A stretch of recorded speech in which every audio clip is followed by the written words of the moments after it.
भारत और इंडोनेशिया के बीच द्विपक्षीय संबंध नई ऊंचाई पर पहुंच रहे हैं। रिश्तों को और मजबूत बनाने के लिए आज दोनों देशों के बीच कई समझौते हुए हैं।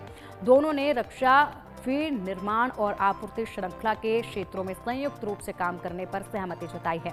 दोनों देशों के बीच ये बढ़ती दोस्ती चीन को एक संदेश भी है।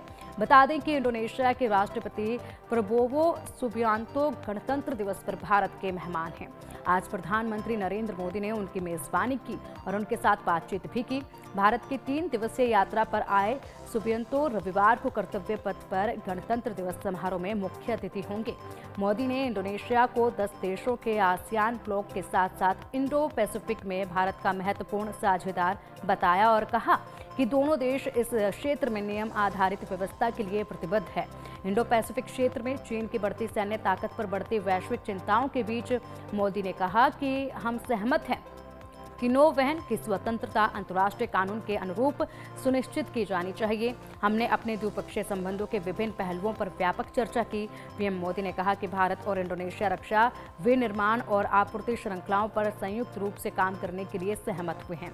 मोदी ने कहा कि समुद्री सुरक्षा क्षेत्र में भारत और इंडोनेशिया के बीच हस्ताक्षरित एक समझौते से अपराध की रोकथाम, खोज और बचाव तथा क्षमता निर्माण में सहयोग और मजबूत होगा। ग्राफिक्स के जरिए बताते हैं कि भारत और इंडोनेशिया में क्या समझौते हुए हैं।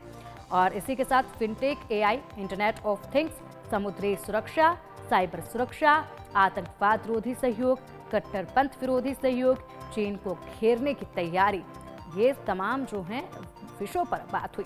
बता दें कि भारत कई देशों को हथियार बेच रहा है। अब इस सूची में इंडोनेशिया भी शामिल है। इंडोनेशिया को हथियार आपूर्ति करते हुए भारत चीन को घेरने की कोशिश में है। भारत के ब्रह्मास्त्र कहे जाने वाले ब्रह्मोस मिसाइल को इंडोनेशिया खरीदने जा रहा है। दोनों देशों के बीच इस पर सौदा भी हो चुका है।